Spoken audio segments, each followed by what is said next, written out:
Today I received a bunch of, what are these? Let's have a look.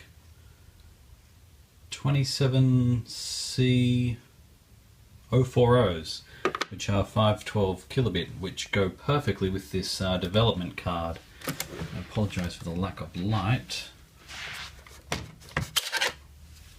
Just have a look at that there. So I had 4 chips here, I needed more, so I ordered another 10, and now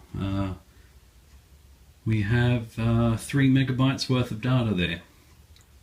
I've gone with the game EarthBound again on this. Just pop it on this dev card, make it look nice. I've just managed to get it to power on. Some gentleman was kind enough to put some scans up of his with the correct dip switch settings, or at least partially correct, depending on what Boogerman for the SNES is. If it's a 3 meg ROM, which it seems to be, because it's got the 6 chips as well. These dip switches here, whoa.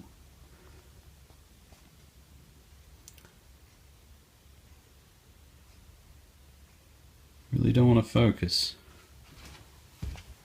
Oh, here we go, this is better. Natural sunlight.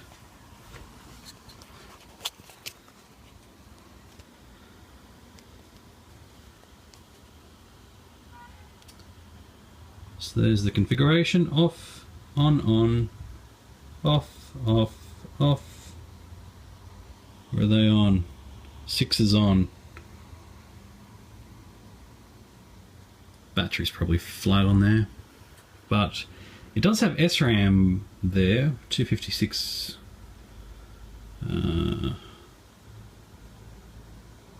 chip. I have ordered some 64s, which is what EarthBound uses, but there, I believe the dip switches may be able to select how much is seen by the game. Now I'll show you what it does when it's plugged in at the moment. It's quite exciting, really. So I've got a mixture of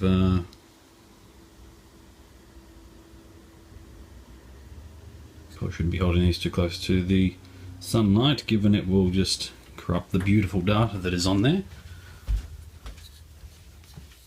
So we put this in the SNES facing backwards.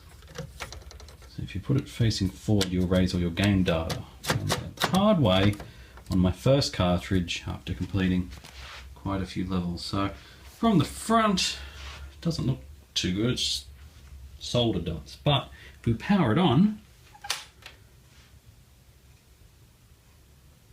that screen looks familiar. So I'm thinking it'll be one of the settings that, it's trying PAL. Oh, it must be in auto mode. It's got the Super CIC installed. I keep forgetting about that. But as you can see, that is definitely giving me something. So now it's just a matter of playing with the dip switches that I'm not sure about until we actually get the game to boot to the main screen. So let's have a fiddle and we'll get back to it. Okay, so I've had a look at what Boogerman's requirements were. Didn't have any SRAM, so that's probably why we were getting that copyright screen at start. So we've set the dip switches to, look at that. That is progress. No, don't switch to PAL. Why would you do that? Just reset.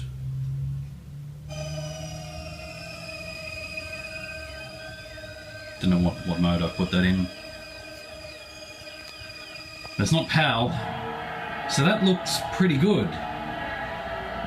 So I won't, by the looks, actually be needing the 64K SRAM chips. Boogerman was also a 32 megabit ROM, which is interesting. So about 3 meg, 3.1. Now the next check, I think, is just after this, where it starts to catch your tune.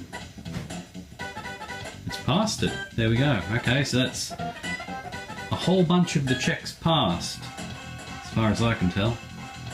Now, one of the other questions is, try playing the game, see if it causes any trouble in game with like excessive enemies, which is one of the little things that it can do.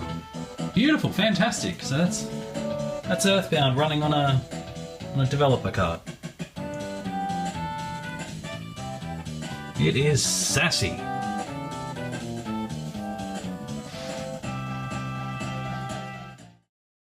Oh, actually that does remind me, in a future video I've also picked up some of these, which are... oh, what are they? Let's have a look.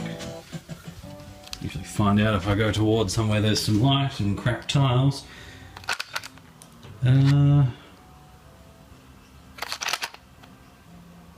29F040Bs.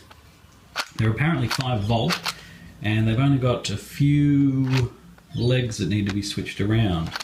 So it's a flash-based solution to solve the bit rot that will eventually happen to those poor EarthBound chips. So that's something to try. And if I can get that to work, well, I'll make another video. Plan your paragraphs carefully. State the main idea of the paragraph in your topic sentence, making sure that the relationship between the idea and the overall topic of the essay is clear. A body paragraph can only develop its main idea by giving supporting it. Man, this is boring.